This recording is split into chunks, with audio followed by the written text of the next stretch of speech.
let them define the issue on DEI, and we let them define what woke is.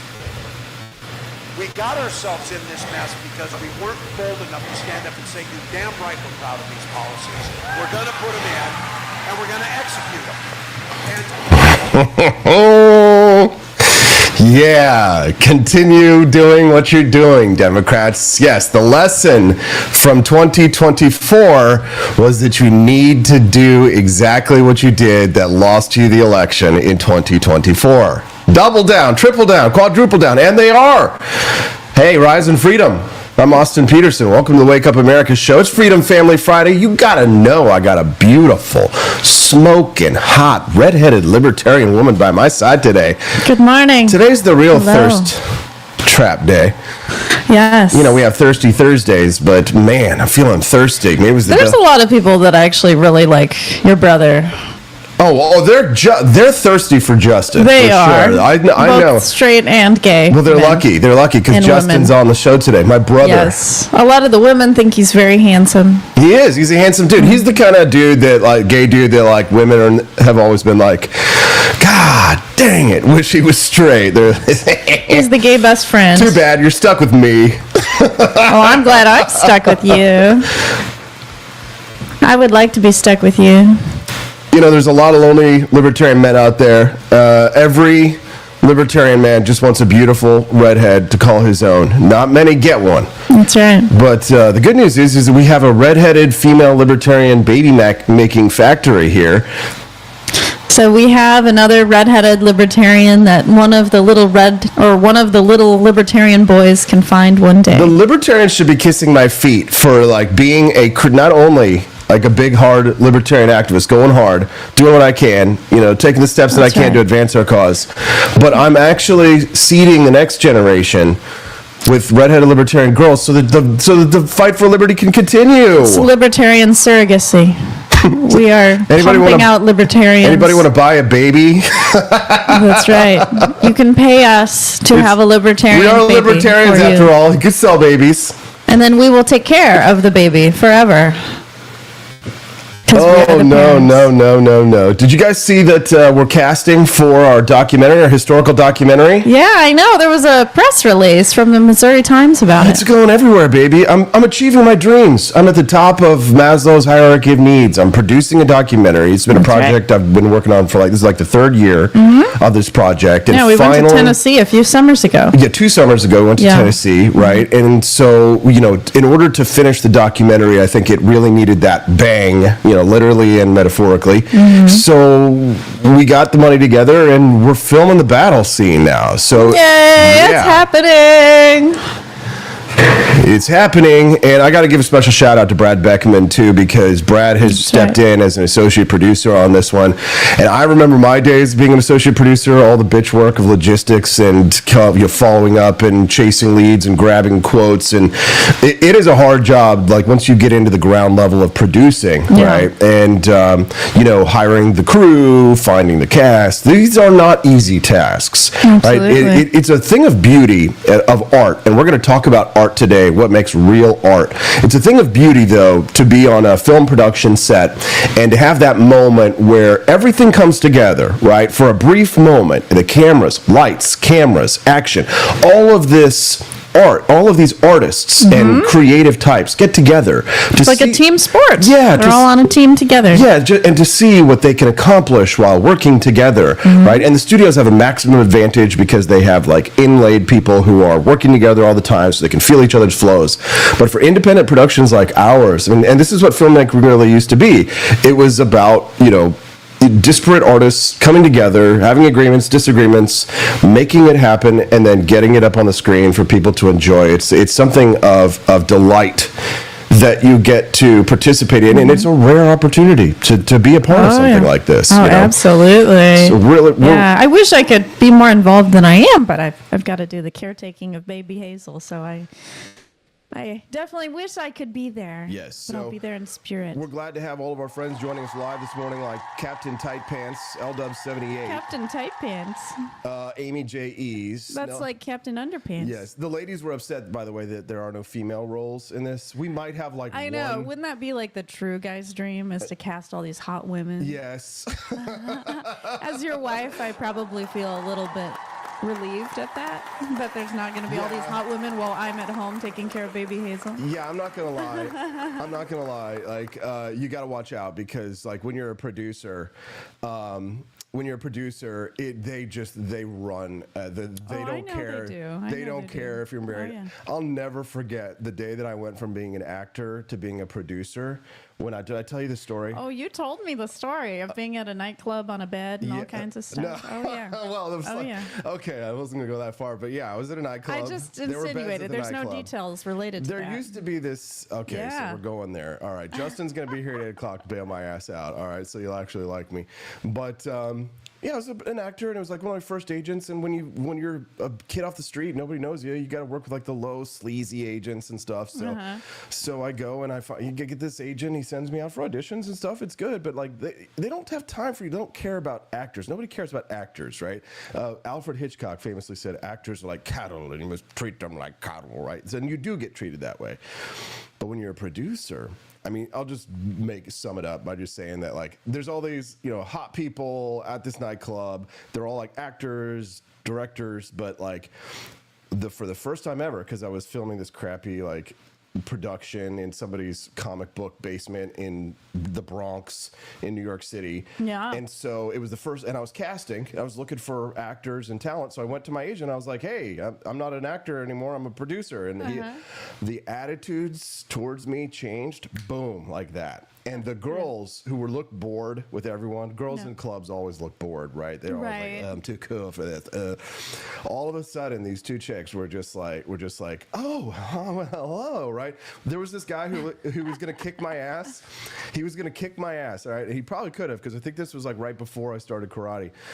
This big, huge black dude, and I was kind of under the influence, so I go to get on the bed that's up there, and there's the bar is in the bed, but like the bed is like the VIP, so you don't just. It's like a cabana, and they don't want Picture a guys. cabana. They don't want guys up there. They want girls up there. They don't want guys. They get you. We want to look at girls that are up there on the beds, right? Yeah. And so my drunk ass goes to climb up on the bed. This big black dude grabs me by the arm and is like, "Yo, dude, that's for the girls." And I was just like, I was kind of tipsy, I was kind of like, because I'm, just being stupid. I'm young, in my early 20s.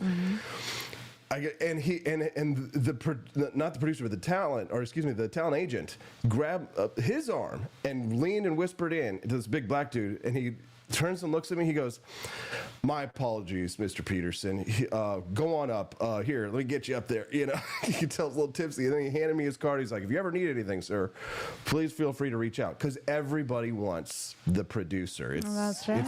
That's right. Everybody wants the powerful person. Yes. Yes. It is true. People don't know that it's actually Andy Opperman who's the man. Yes. Andy, he's married, so I was going to say, if he wanted to hang around the set, it doesn't matter that there's no male actors. Females there will be, like, beautiful women are going to show up on that set that day. Yeah. I'm sure the actors' wives or something. Stuff like, and girlfriends and stuff like that. But, like, the local Boonville, like, hottie club, which I'm sure is going to be, like, 5 girls. Yeah. Hey, big spender. Remember that video I showed you the other day? Spend a little time with me. Yeah. Fun, laughs, good time. Bill Burr actually used to, when he was funny, he used to do this stand-up when he would talk about the great man Arnold Schwarzenegger. He was saying the level of temptation that men like Arnold Schwarzenegger. He says, "You have no idea." I'm going to use a bad word. He goes, "You know, no idea what it's like to be tempted at Arnold's level." He goes, "To have an army of whores." He's like, "They don't care if you're married."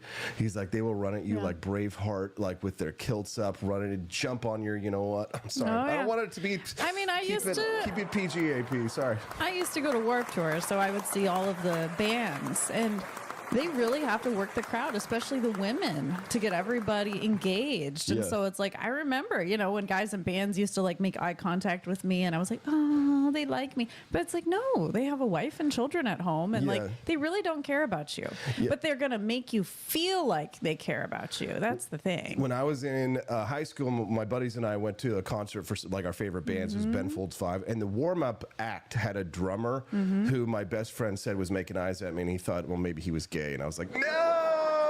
Oh my goodness. No! Is this more interesting than politics or the news? I have no idea. Oh, I could talk about bands and music all day long. We got Justin coming up at 8 a.m. and we got some stories to hear. We got to talk about what's happening in the news. Yes.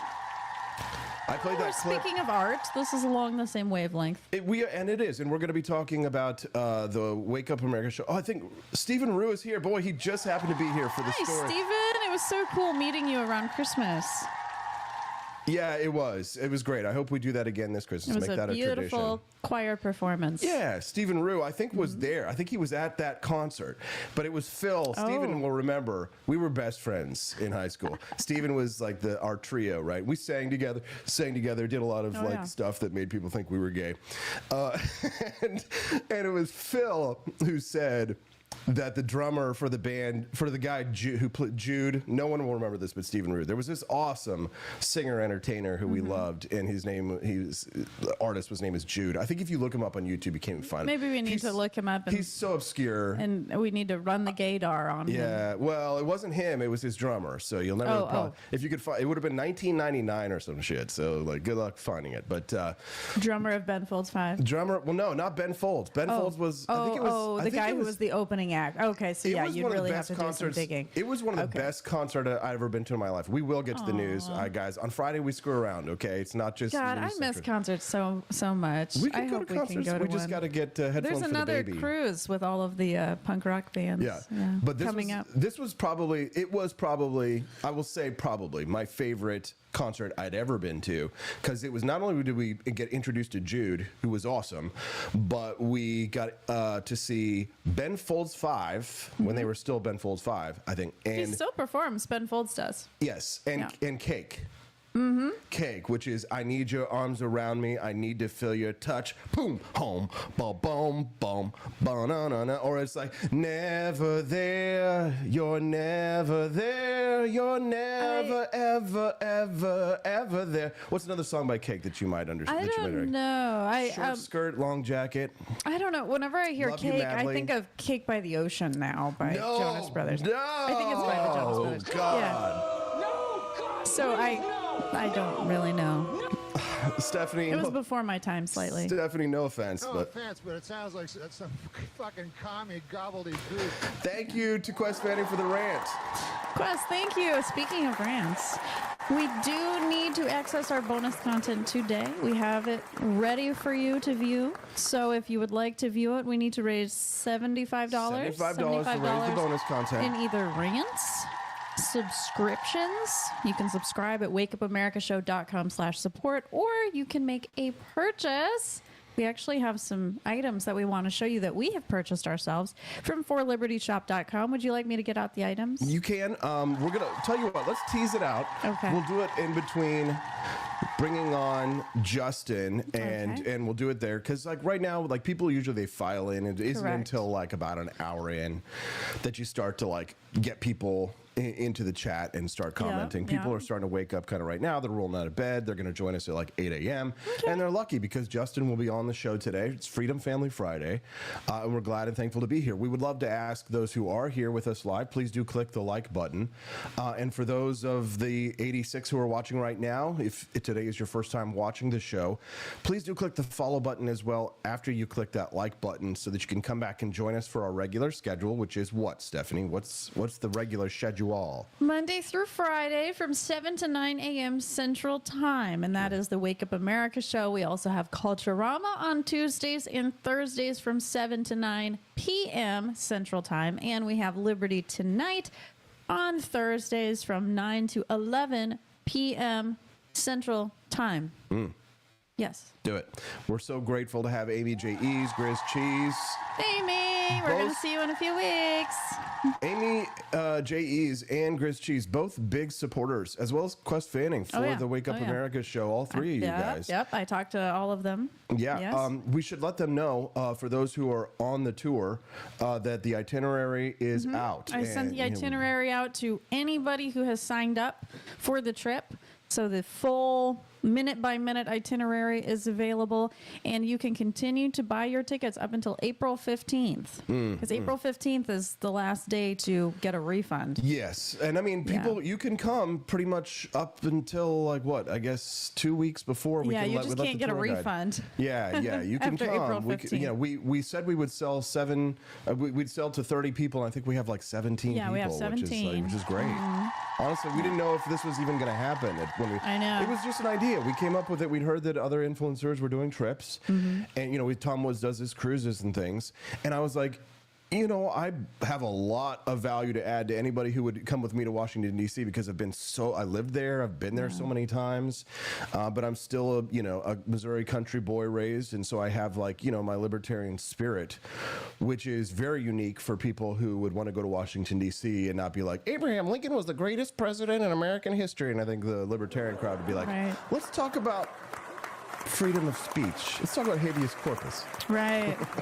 Or if you go to Monticello and talk about the slaves that Thomas Jefferson had. You don't need to because they shove it down your throat they did. so much. I seriously lost my appetite in Thomas Jefferson's kitchen while they were talking about the slaves. Yeah. No, they build you up in the right way to punch you in the gut for being stupid and white and fat like Tim Waltz. That our strength is our diversity. We've been talking about this for years as a country of immigrants, and we let them define the issue on immigration. We let them define the issue on DEI, and we let them define what woke is. We got ourselves in this mess because we weren't bold enough to stand up and say, you damn right we're proud of these policies. We're going to put them in, and we're going to execute them. They're very proud of their policies, Stephanie. They don't think that anything that they did last year was the wrong move. Your take? They were proud of them the last time, and I thought they were rah-rah cheerleading along the way for their DEI policies and diversity and everything. So I really don't see how it's any different than what they did. Well, here's the thing. The Democrats, so just to give you some context, the Democrats are unbelievably unpopular. I think it's historically unpopular. Oh, yeah. We went over the charts last week, and their numbers are not good. Even among people who are normally leftists, they don't like Democrats. Well, yeah, the most like these, the liberal, the college-educated liberal white women, like the ones who hate Donald Trump by like -50 and Elon by like -50. These are the people. They look at the Democratic Party and say, well, you're -4. So the idea of Trump being unpopular is a Democrat-driven narrative. CNN did this piece, Stephanie, that summed it up. Tim Walz, the VP candidate from the last election, says, we didn't go hard enough on the policies that got us here. I think sometimes it's important to do a little bit of reality check and take a little different spin at the number. Every once in a while they do a reality check over at CNN, Stephanie. I'm glad that they say every once in a while. Now, here's the thing about this clip, and I played a part of it yesterday. The best part of this clip, Stephanie, is this woman here. I'll turn it towards you a little more. Is this woman's face? Watch her face. I'm going to do that right here because all we talk about is how unpopular Donald Trump is. But in reality, he's basically more popular than he was at any point in term number one, and more popular than he was when he won election back in November of 2024. What are we talking about? His net favorable rating right now comes in at -4 points. Compare that to where he was when he won in November of 2024 when he was at -7 points, or March of 2017 when he was at -10 points. So when you compare Trump against himself, he's actually closer to the apex than he is to the bottom of the trough. And of course, that's so important because Donald Trump, historically speaking, has had his numbers underestimated. So I think it's very important to compare him to himself to understand he's actually more popular now than he was when he won or certainly where he was at this point back in his first term. The bottom line is Trump is more towards the ceiling than he is towards the floor. Oh, wow. So when you do that, it makes my knees hurt. So when you look at this compared to sort of historically, what does it tell you about the percentage of folks that think the country itself, with him at the helm, is on the right track? This, I think, is rather important because, again, if the polls have historically underestimated Donald Trump, what is a metric that might get at understanding at how popular he may actually be? So let's take a look at the percentage of the country who say that we're on the right track. It's actually a very high percentage when you compare it to some historical numbers. What are we talking about? According to Marist, 45% say that we're on the right track. That's the second highest that Marist has measured since 2009. How about NBC News? 44%. That's the highest since 2004. Wow. The bottom line is the percentage of Americans who say we're on the right track is through the roof. And if you were to compare it to when presidents have historically been reelected, of course, Trump is not constitutionally eligible to run for re-election, but I think it sort of puts it in perspective. 42% of the country says the country is on the right track when the incumbent party is re-elected. And also keep in mind, back when Kamala Harris lost and the Democrats were turned out of power, only about 27 to 28% of the country said the country is on the right track. The bottom line is right now, a much higher percentage of the country says we're on the right track.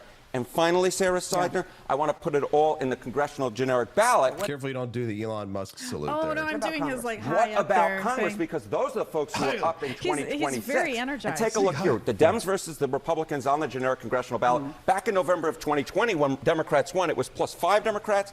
Tied in November of 2022, plus 1 in November of 2024 when Republicans maintain control. And then you look at Mark. Now, there's an important caveat to all of this, and we are going to discuss that. But I do want to remind people that the Republicans lost a special election last week, or this week, that occurred, and it was in a Trump plus 12 Republican district.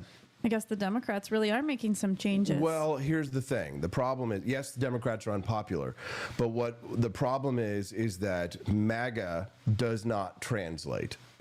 Meaning, the people showed up, the Republicans show up once every 4 years to vote. They're not showing up to vote in special elections. In other words, it's like the people who only go to church on Christmas. Right. Yes. You can't. The magic isn't going to be there, right? No. So the point is,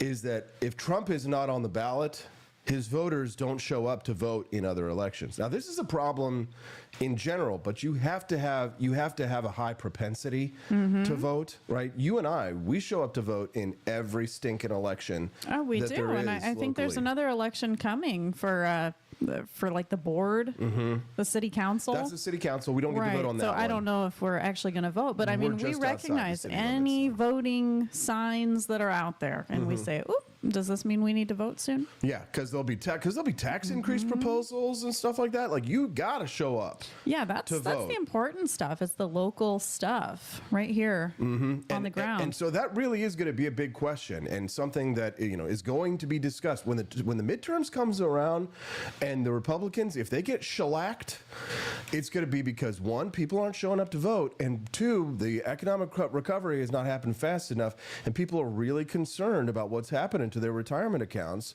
with the attempt to centrally manage the economy through the fluctuation of prices that comes from the result of someone thinking that a man buying a widget from Beijing shouldn't happen, and it should happen from a plant that charges 20 times more down the street, right? It's that anti-Milton Friedman thinking in terms of trade. And what are you going to do about it? You don't have to like it, but you can't sit around and coast on you can't sniff your own farts and assume that it don't stink, and that by the time Trump just endorsed Lindsey Graham, for example. Okay. Boo.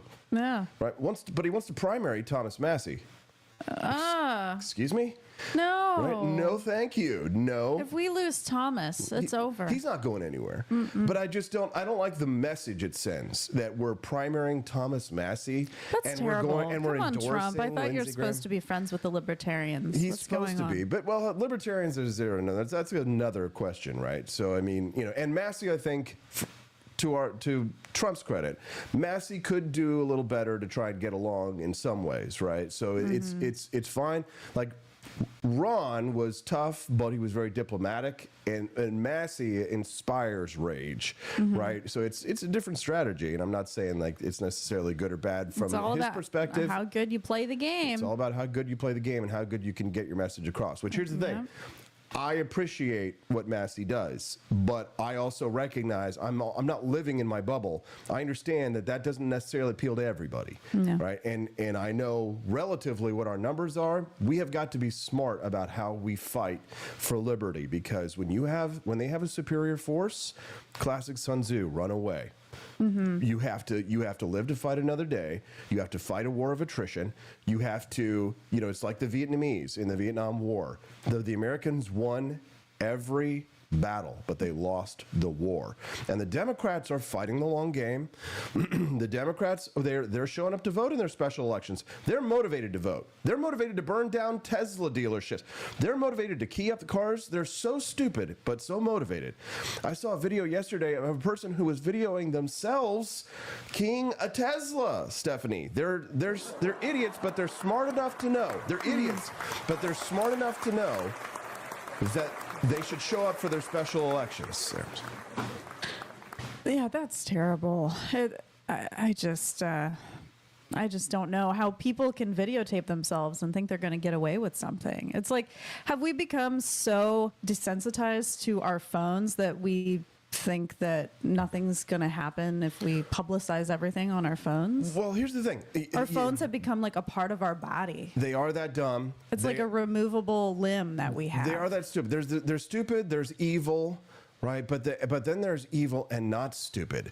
There's evil and not stupid. Now, people are going to point at this chick from NPR and the Democrats and how wily they are. And here I am. I'm warning the Republicans about how dangerous the Democrats are. We cannot coast on fumes from the victory of last year. We have got to build. And I heard, by the way, the Republicans didn't involve Cliff Maloney in Pennsylvania in the special election. They didn't involve Cliff. If they did, then they would have won. You damn right they would have won. Let's hear it for Cliff Maloney. And they didn't involve Scott Pressler, who... He also helped Trump also win. helped I win just don't Pennsylvania. understand. Like, why are they just ignoring these people that do so much work? Danger. Warning, Will Robinson. There are Democrats who are stupid. There are Democrats who are evil. There are Democrats who are evil and stupid. But it's the Democrats that are evil and smart. And beautiful. That you have to watch blonde. out. And Do blonde. not trust the blonde-haired women with fillers. Do not. But if she got big titties, it doesn't matter the color of her hair. About this story, October 2020, the New York Post had the Hunter Biden lap, and one of those editors. Sorry about the audio. Hunter Biden About lap this dance? story, Is that what he said? October. Yes, Hunter Biden lap dance. This is the head of NPR. She got grilled this week.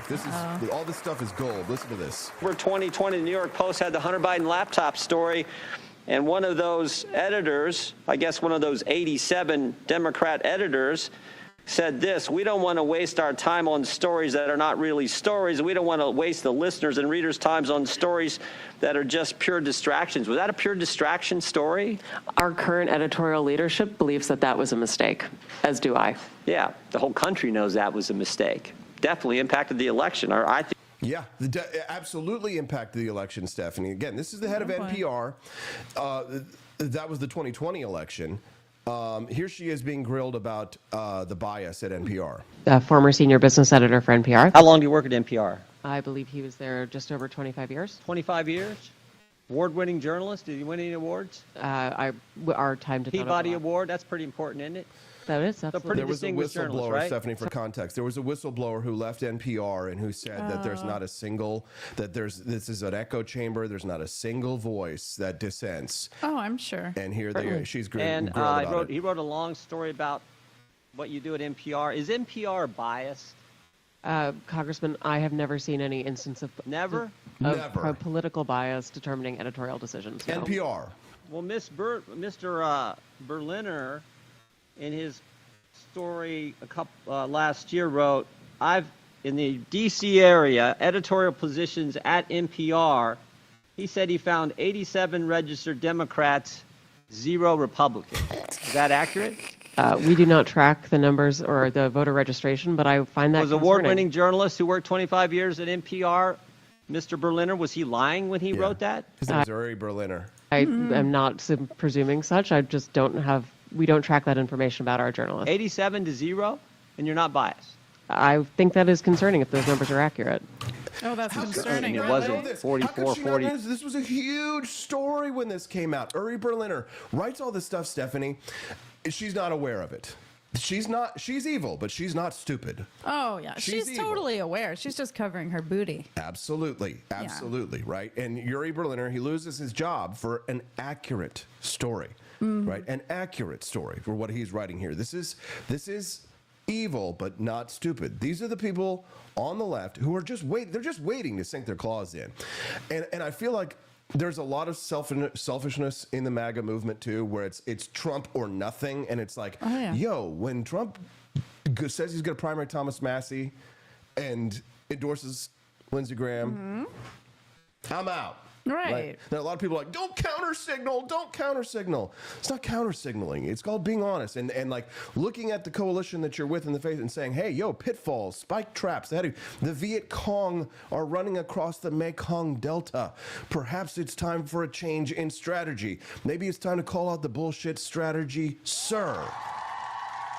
Yeah, my sister loves NPR, and I know most all Democrats listen to NPR on the reg. So, I mean, they have a following. They've got a big audience. The United States is like this close. It was so close in 2024. The U.S. was so close to turning into the U.K., right? We're this close to having headlines like this being headlines in the United States. UK Prime Minister vows to ban ninja swords. Like, what? Well, they already banned steak knives, right? And you can only have a butter knife. Okay. Isn't that? So one of my dreams, I have lots of dreams. You do have a lot of dreams. A lot of dreams, all the time. They don't always come true, but I'm working on them. We try to make them come true. We do. Yes. We do our best, like within our capability and our family budget. Yep.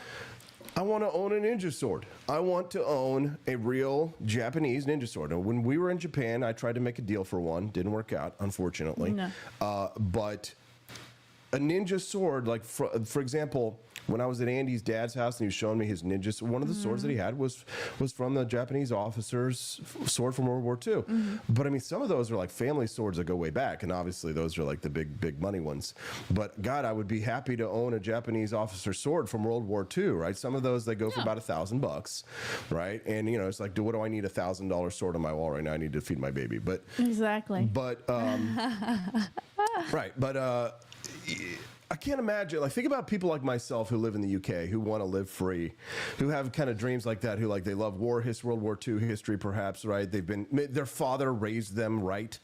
They have a normal, healthy interest in history. Most young straight men kind of go one of four ways. They either become Civil War guys, World War II guys, Roman Emperor guys, or there's a fourth civilization that maybe it was like the Spanish conquistadors, but they get one of four personalities, and I'm the World War II guy because my dad gave me a copy of Citizen Soldiers.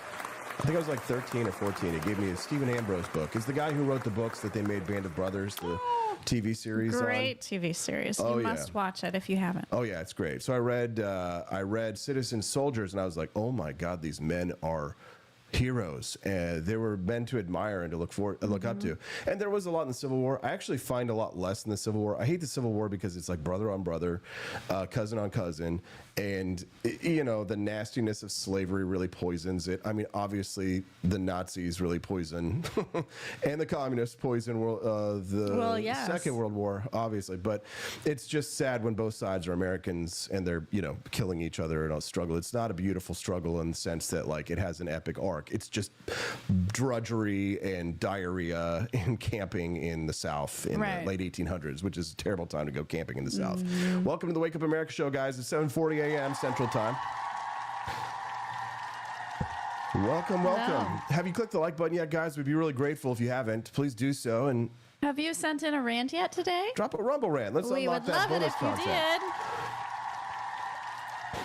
My brother Justin's going to be here in about 20 minutes. We're going to talk to him about what is art. We're going to talk to him about... What is art? Yeah. Are we art? All of these AI... Is art? This is art. That was This is from art Saved by form, the Bell. what we're doing right now. This is extemporaneous speaking with all of these elements. You know, it's a digital art form.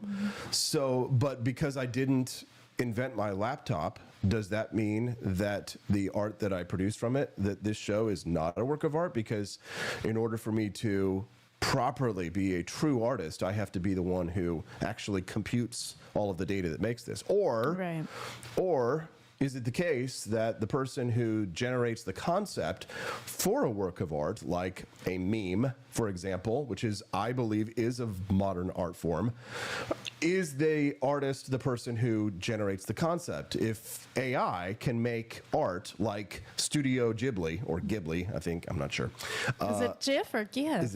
I say GIF. But, Studio Ghibli, so this is an anime studio that does like hand-shaded, like cell drawn art, kind of like old Disney films in a sense, like the way that they're painted on these cells. Beautiful form of animation, and everybody's making memes out of these. And apparently one of the founders of the studio is not pleased. He does not like artificial intelligence. He doesn't want to apply it to art. He doesn't think it should be applied to art.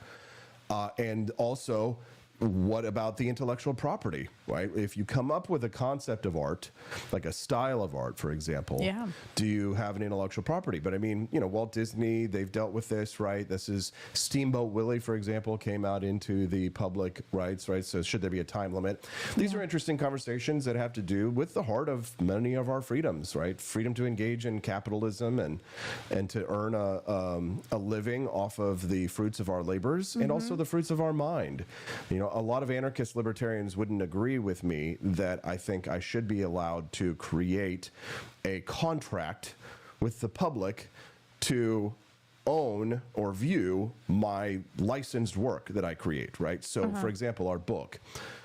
An anarchist libertarian who's opposed to intellectual property would suggest that they should have every right to be able to grab that, use that book, take a copy of it. And Thomas Massey is very much against that. He's really into intellectual property. He is getting patents because he's an inventor. Yes, he is. Yes. And you know, it's of course when you make a living off of it, right? You have an opinion on such things.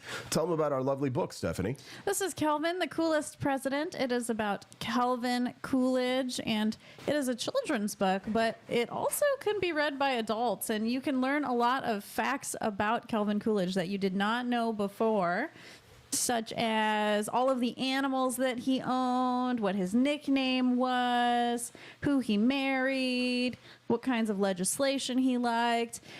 This is a very, very informative book, and you're not going to find this in most libraries because most books are just incredibly biased in the other direction, and they're not supporting liberty leaders. I thought you were going to tell them about the person from Spain who read the book and wrote the review. Well, I was actually just reading the Amazon reviews for our book just last night, and there was actually somebody from Spain who read this book, and they said it's beautiful, and it's not just for kids, it's also for adults because they learned all of these facts about Calvin Coolidge. So this book has literally become an international success. It is read all around the world. And Calvin Coolidge, he's not really talked about very much. And so we definitely need to get the word out. So buy our book. It's at forlibertyshop.com. That's forlibertyshop.com. Yes. You'll get a signed copy from me and Steffi. Help to unlock the bonus content for today. You get a little, you give a little, you get a little. We're so grateful to have our friends joining us live this morning. Support the Wake Up America show and our mission to make liberty great again at forlibertyshop.com. That's the number 4libertyshop.com. While we're here, before we go ahead and get off and into a whole other subject, and then Justin comes on. Do you want to show them real quick the towels? Because I think that's what everybody really wants is the towels. Because you want to see me in a towel. The beach towels, yes. Wrap yourself up in a nice big. Show them how gigantic our Gulf of America towels are, Steffi. They're beautiful. Turn it on its side there. So you got a 50-50 chance here, like a USB. Yep, and you missed. It's upside down. There you go. Show them the beautiful Gulf of America beach towels. Here, let me pull it on camera 3. so they can see it. There you go, right up there. Steffi, that's our pirate flag, Gulf of America beach towel. They're huge. Wrap yourself up in it. Show them how big it is, Stephanie. Then step over here, my lovely Vanna White. Show them what they can get over at forlibertyshop.com, exclusively at forlibertyshop.com. I think the ladies would love it. It's cute. Go to the beach, wrap yourself up in it. Everybody's going to think you're sexy. Stephanie, step over here a little closer. Come on. I want to be able to be in grabbing distance here. Look at this lovely, look at the beautiful low poly. Turn, you got to turn to the side, got to model it, show them the design. There we go. Look at that. Turn around. And let them see the skull hanging out, the American flag skull. Beautiful design, designed by me. Lovely me. Gulf of America. And then real quick, show them, this is the #1 seller in the shop right now. Our Gulf of America, American flag, great white shark beach towel. #1 seller in the shop. It's got a map of the Gulf of America with the great white shark as an American flag. Does it get much more American than that? Maybe instead of the bald eagle, we need to have the great white shark be the United States is. There you go. You show up to the beach, you set that down, you lay out on it. People know, don't tread on me. We also have don't tread on me towels. forlibertyshop.com. They're gorgeous. So get like me and Stephanie and support the Wake Up America show. Show it up over there. There you go. Beautiful camera. It's the Home Shopping Network, ladies and gentlemen. You know, I'm telling you right now, Odell. I love watching the Home Shopping Network bloopers. Yeah. Where people fall and hurt themselves. Okay, well, don't fall and hurt yourselves. We don't need any bloopers there. Thanks so much, Steffi. So plush, so soft. They are. Don't forget, guys, forlibertyshop.com. Support the Wake Up America show.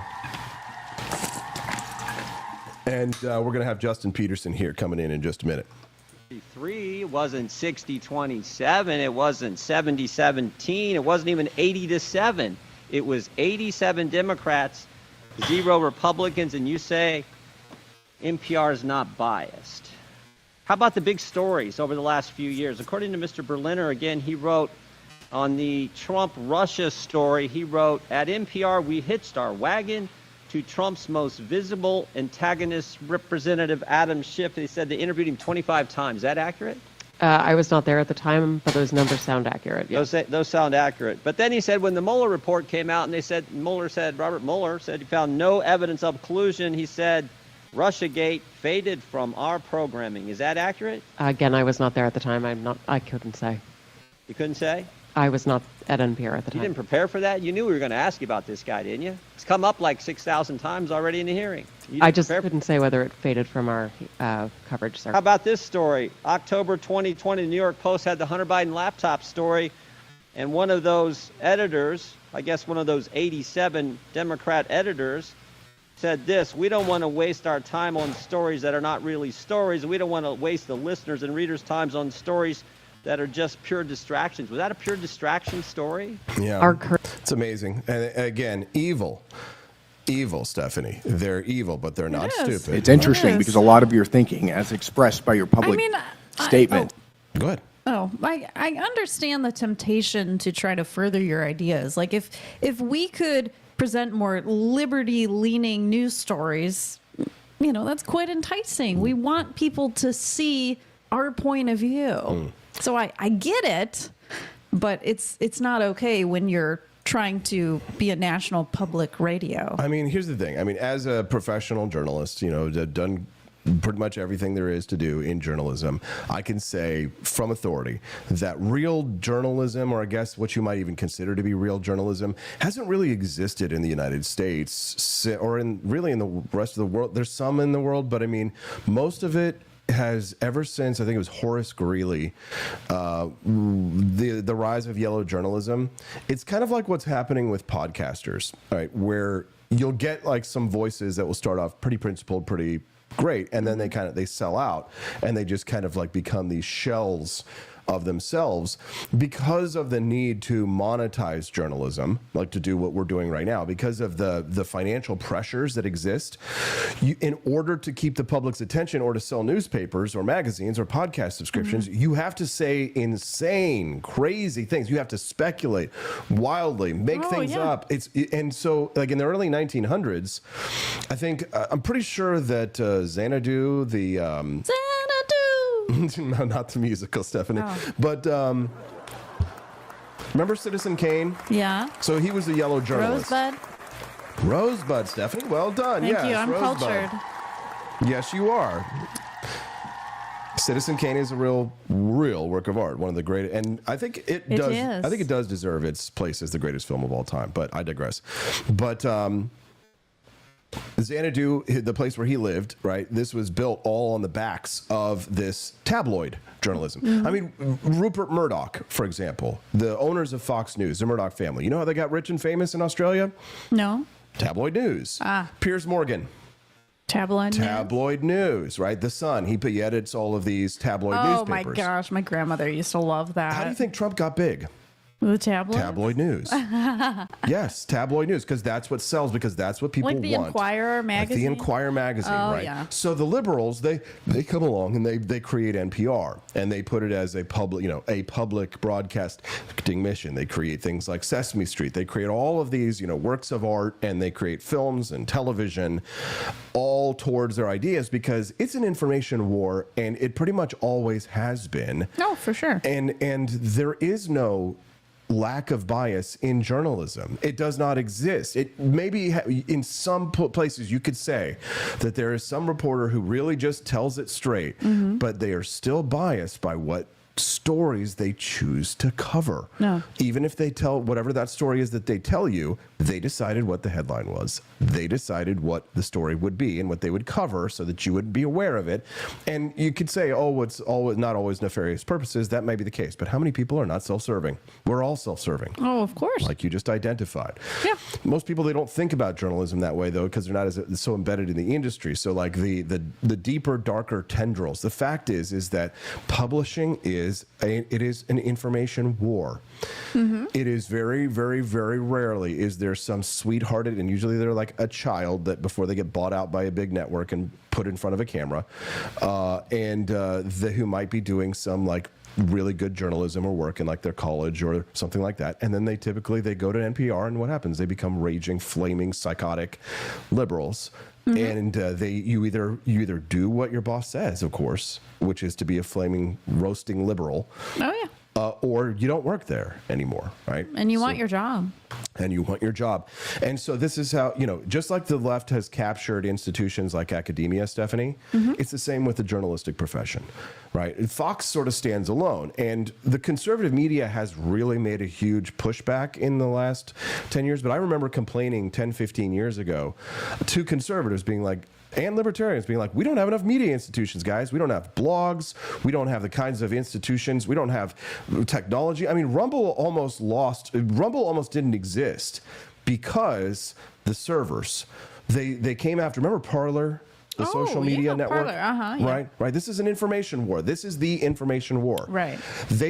Parler when it got destroyed because their servers were hosted on Amazon, and of course this is before Jeff Bezos's turn, his about face. Right. Right. And Parler was collateral damage in the information war. Oh, sure. So Parler gets destroyed, but Rumble makes it because Rumble created their own server forms they're hosting their own stuff.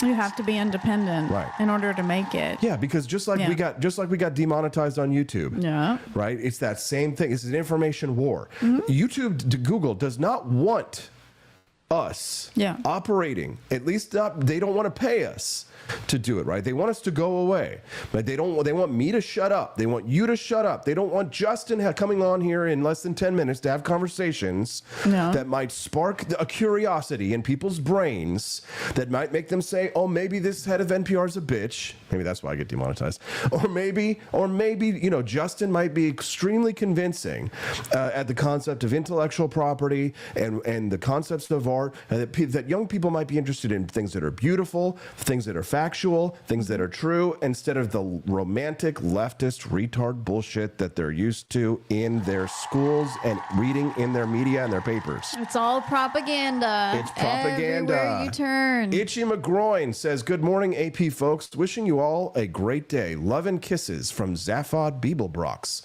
from Hitchhiker's Zaphod Beeblebrox. Oh, yeah.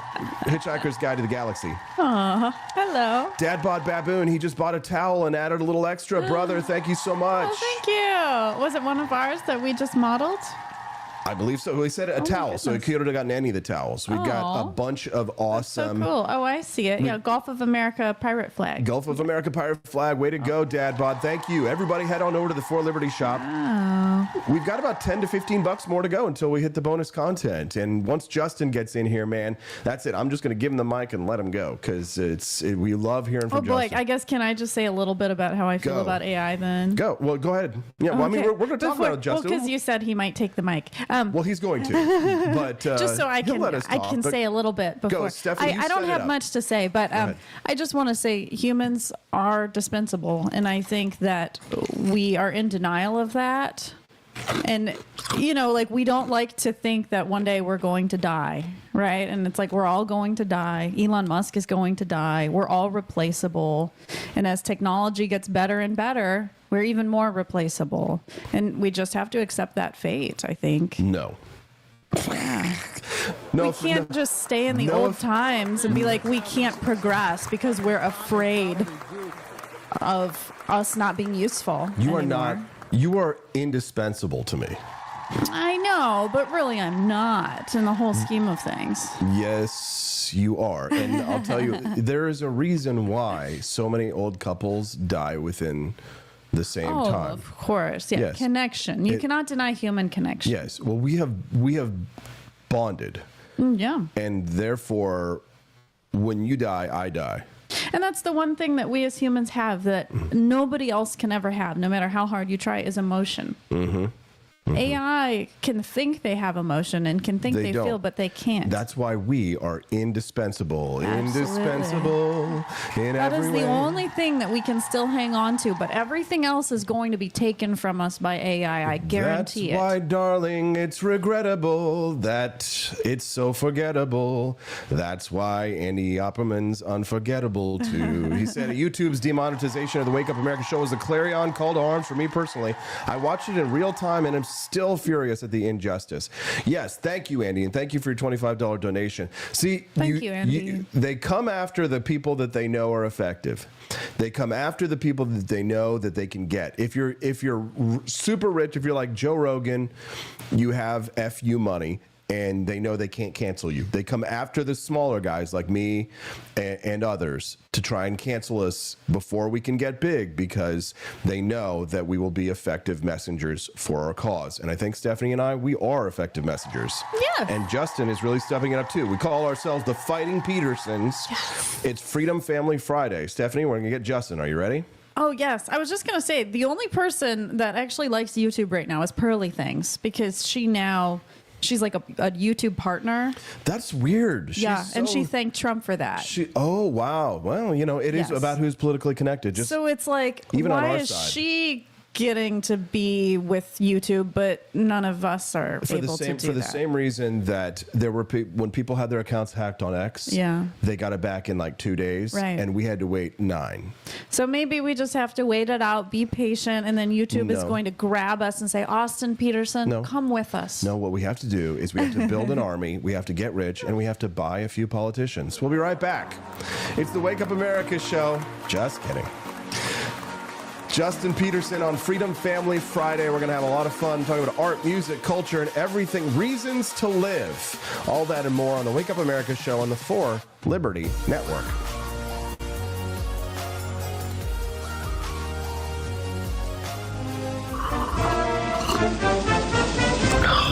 Tired of spending your hard-earned money on woke corporations that don't share your pro-freedom values? Fed up with sipping liberal lattes and progressive cappuccinos? Introducing Founding Flavors from AP for Liberty Shop. Get your day started with Washington's Revolutionary Roast. As robust and principled as the man himself, this blend is the shot of energy heard round the world. Or maybe you want to taste the fervor of freedom with Adams's Patriotic Perk. It's as dynamic and balanced as the U.S. Constitution, sure to awaken your spirit of liberty. For the aficionados, we've got the Jeffersonian Java, a complex mix of flavors that speaks volumes about your refined tastes. And don't forget Betsy's Liberty Lullaby, our decaf option, crafted with the same care and dedication Betsy Ross put into our Star-Spangled Banner. This blend lets you enjoy the taste of freedom anytime without losing sleep. No woke beans here, folks. Just pure, patriotic, pro-freedom flavors brewed with love for liberty. So why compromise your principles for a cup of coffee? Stand up for your values, perk up your patriotism, and start your day the American way. Get your founding flavors at apforlibertyshop.com.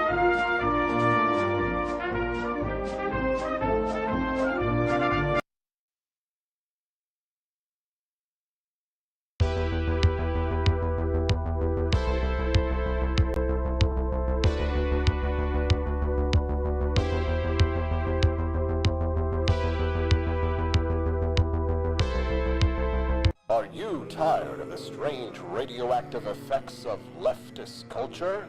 Do you ever wonder what happened to good old-fashioned American values?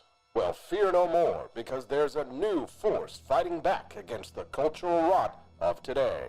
Introducing Culturama, a right-of-center talk show that's taking back the future today. Hosted by none other than blonde bombshell herself, Daniela Pensack. She's not just talking, she's taking culture back. With sharp takes, brilliant guests, and a few surprises along the way. Tune in to the live video podcast twice a week, because the future doesn't have to be weird. It can be Culturama. If there wasn't going to be somebody who was a fiery champion of liberty, somebody who would get out there and who would be aggressive, and if they wouldn't do it with more fire or passion than I had, then I would go and I would fight this battle for us. I've fought for the principles that we all share. Parties tend to be secondary to me. We're here because we believe in the principles of liberty. I am not a perfect messenger, but I think I'm a damn good one. This is a replica of our first president's flintlock pistol. You have my full support, my respect, and my gun.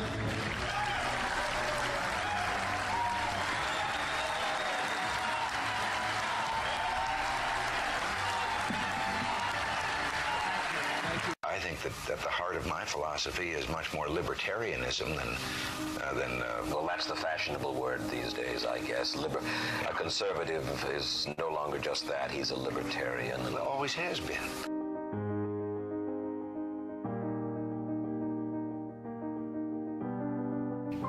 Yet any time you and I question the schemes of the do-gooders, we're denounced as being against their humanitarian goals. They say we're always against things, we're never for anything.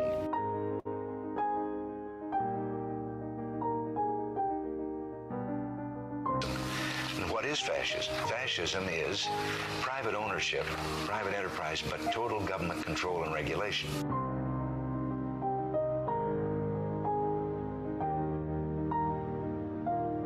Well, the trouble with our liberal friends is not that they're ignorant.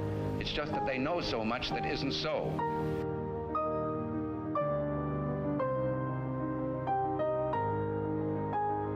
If we lose freedom here, there's no place to escape to. This is the last stand on earth.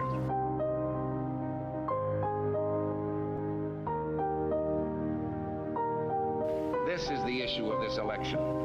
Whether we believe in our capacity for self-government or whether we abandon the American Revolution and confess that a little intellectual elite in a far distant capital can plan our lives for us better than we can plan them. The locker room at a gym, you've got people walking around naked.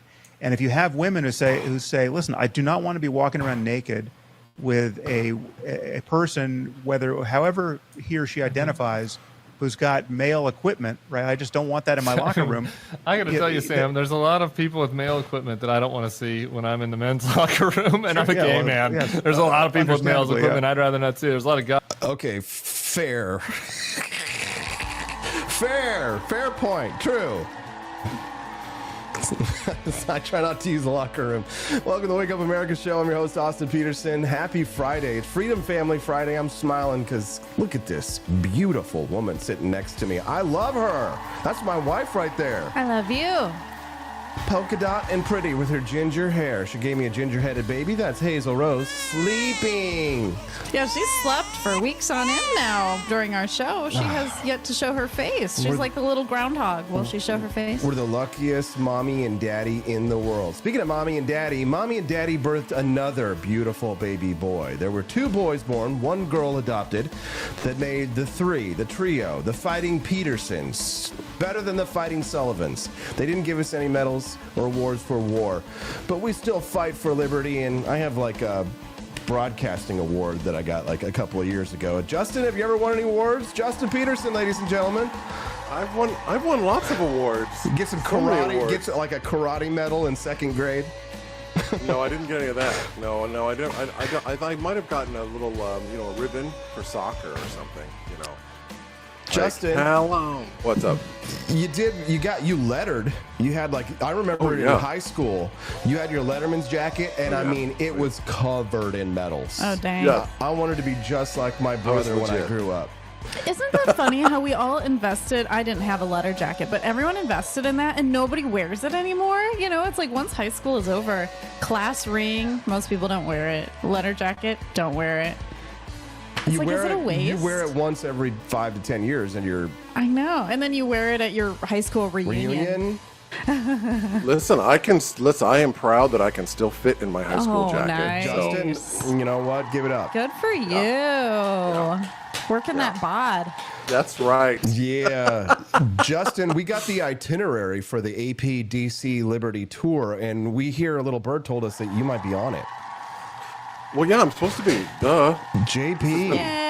It's been the plan for a while. We got awesome. 17 people that are going to be with us. Well, I guess 18 now that he's coming. 18, including Justin now. So it's going to be fantastic. I hope people who are latecomers decide to, screw it, let's go. But we're going to have a blast. Some people will come because Justin's coming, for sure. Yeah, because they want to sex him up because they think he's hot. Oh, that ship is We need a bodyguard for Justin so that nobody touches him. That ship has sailed. No, if that dog don't hunt no more. No, that dog don't hunt no you get Justin in the right lighting at the right angle on the 6th of June, and every once in a while, and then he looks all right. Justin, welcome to the Wake Up America show for free. Also, I want to say about this whole thing about the locker room. That's right. Like, the only guys that walk around naked in locker rooms are like old guys. You ever see like guys that are in their 20s and 30s? They're very modest. Like guys that are very modest in the locker room. Yeah. Yeah. It's only like the souvlaki vendors who are covered with hair who have like so much hair, and you're just like, dude, trim that shit. Yeah. I can understand though the concern of like if somebody is attracted to that sex. This is why they say transgenders should not be in the bathroom, right, with the opposite sex, is because they're attracted to those people. So it's like, should we just ban anyone who's attracted to the person in the bathroom? It's like, how do you do that? Because we got bisexual, gay, trans, we got them all now. Bisexual, trisexual, potatoes, tomatoes, greens, beans, potatoes, tomatoes, Homo sapiens, carcinogens, hallucinogens, men, Pee Wee Herman. Justin, what's on the docket today? We're looking at this anime art that took over the internet. It's become a cultural phenomenon. Perhaps it's a fad. But it's got a lot of people are angry about this AI trend. I dabbled into it yesterday. I took a few historical photographs and I turned them into AI art. I took the assassination of the communist dictator Nicolae Ceausescu, where he and his wife were AK-47'd behind, and it was all caught on video camera. I took the photograph of him, of the communist dictator. When they say, don't tread on me, they took it seriously with this guy, Ceausescu, and it turned it into a beautiful anime art. I also took the body of Che Guevara after he was killed, communist leader. And I also took, just to make one for the Nazis for the team, I took a photograph of Anton Stotler, who killed a bunch of Americans illegally as prisoners of war, and he was getting a firing squad. I took it and made it into anime art. Somebody did 9/11 and George W. Bush. How would you feel, Justin, if you created a style of art like Pepe the Frog or whatever, and everybody memed it and turned it into something that you didn't originally consider?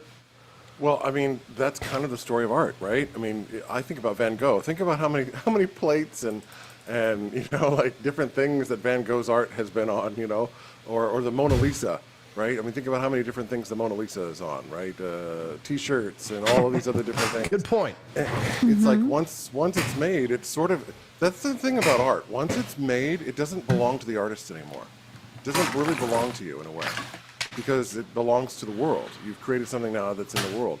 And, you know, once it, like, there's a story, I'm trying to remember, there's a French painter who put his paintings in the Louvre, and he would come in and sneak in and try to work on the paintings after they were done. And the Louvre was like, no, they're done. You're done. They're over. You know, it's like, but I must continue to work on my art. And it's like, no, it's done. It's in the paint. It's done. Yeah, no, I don't. You know, it's how you. And once the cat is out of the proverbial bag, you know, art has always existed to be modified and changed, and people play. Like, look at Andy Warhol. Andy Warhol in the 1900s, who was doing images of like Marilyn Monroe and Elizabeth Taylor and the Campbell soup can. I mean, he was sort of making, that was all pop art, right? He was using stuff that was already established and making new art out of old things. So here's a hot take. Here's a hot take, and you tell me if you think I'm off base. Art is mostly populated by left-leaning people, liberals, Democrats. There are conservatives who are patrons of the arts, not many. But it's fascinating to see people who claim to believe in small d democracy. They get very huffy and puffy when we actually apply democracy to the arts, right? And I wonder if part of this backlash against AI art and trending AI art that is coming from artists are not just intellectual property concerns, but the fact that there are becoming available. One, it's this hipster feeling of, oh, I don't want to sell out, and like if it goes mainstream, it's not cool anymore. That's probably part of it in the psychology. But that the art can be used, like they use it for leftist causes, it can be used to advance right-wing causes, right? It could be their art. For example, this happened with Pepe the Frog. His art, he fought to try and shut down it being taken over by what are now, groypers or right-wing nationalists, many of them white supremacists, right, and people who are prejudiced. And so, he was deeply concerned about that. But, when I could see why somebody might be concerned about a thing, but it is interesting that, now it's democracy applied to art, and the Democrats don't like it. Your take on that? Yeah, no, my thing is that when art is used for political purposes, I have a hard time separating that from propaganda. To me, art is something that's, again, people have argued about this for centuries, right? This is not a new argument about what is art, what's it for. I mean, I come down on the side that art to me is about beautiful, art is about the universal. It's supposed to speak to us about what it means to be a human being. And to be alive and to, deal with the things that we have to deal with, to learn. When art gets heavily political, I feel like that art is really only art for a particular period of time. And then it's lost its universal historical appeal. It becomes interesting historically, like, oh, wasn't it interesting that they did that? I have this really great book that's on my shelf I have yet to read, but it's called Stalin and Art. And it's all about how Stalin, during his regime, used artists to sort of push the communism in the Soviet Union, and how all these artists had to kind of go through the state to have their works approved. So everything had to go through approval, and there were heavy, heavy, heavy censors that would say, no, you can't do this. This art is, subversive or whatever. And of course, me, as a person who values expression and freedom of expression, I'm like, the artist should be able to say whatever the artist wants to say without any compulsion of the state to say, oh, you should say art this way or you should make art that way. I don't like the state getting involved in the arts. Sorry, don't like it. But no, I think that art that is serving a political purpose, I don't know. Like, okay, Frank Capra's movie, Wonderful Life, right? That's really a conservative movie. Right, it was made by a conservative. Frank Capra was rather conservative, and if you watch It's a Wonderful Life, I love it. It's one of my favorite movies, right? But it's not like you're getting bashed over the head by the message, which is everything that's going on today with movie making or art making. It's like you can't walk into a theater, you can't walk into a museum, like even the museum here in Boston. I'll give you an example. The MFA is one of the great treasures of Boston in terms of the art that it holds, and when you go to the art museum now, they have these, like, not trigger warnings, but they have like these contextual, like, warnings to say, well, this art was made during colonialist America, and it sort of taints the experience of the art. So it basically tells you as the viewer, you aren't smart enough to look at this art and see it the way that it needs to be seen. So we're going to tell you how to interpret the art, and I'm absolutely against that. I'm absolutely 100% against that. Like if you go to see Madame Butterfly, which is an opera by Giacomo Puccini, that opera, for anybody that doesn't know, it's about a Japanese girl who's a geisha who marries an American. Who he's sort of on a furlough or something in Japan. This is in Nagasaki, and she's completely wonderful and pure and sweet, and gives up everything for her new husband. She changes her religion. I think she was a Shinto, in Japanese Shinto religion, and she gives that up. She goes and becomes a Christian. And then he just bounces, and he's like, see ya, and he goes off back to the United States. And she has a child, and, is waiting for him. She literally just goes and waits, looks over the harbor, waiting for his ship to come back into the harbor, the Japanese harbor. And at one point he comes back, but he comes back because he's found out that she's had a child. And so he's like, well, I want to get that child, and bring that child back to America.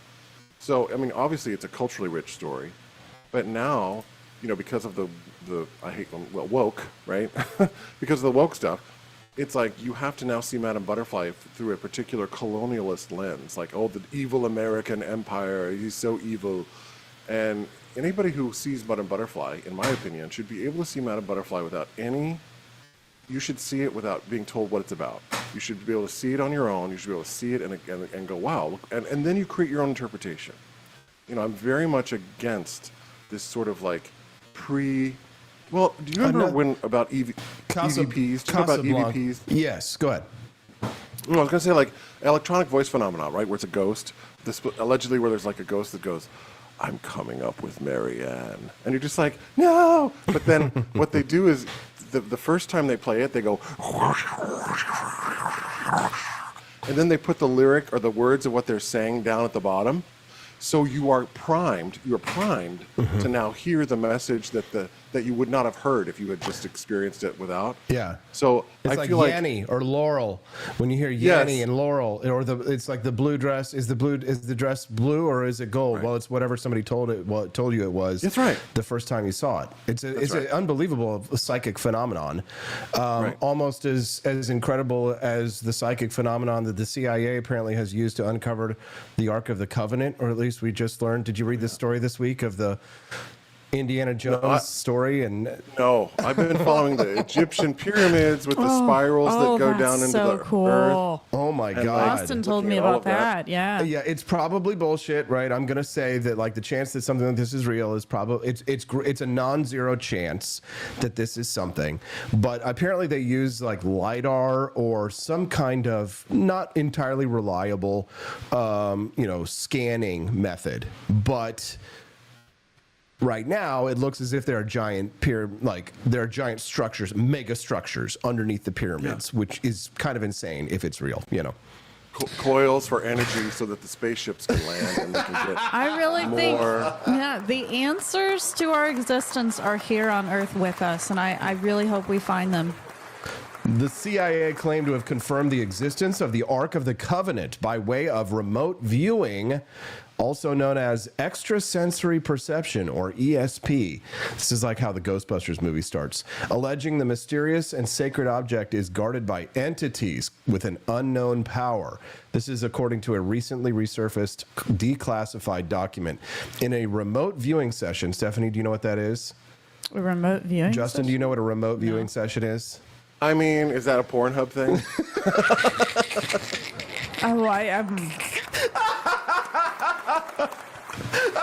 I'm remotely viewing it.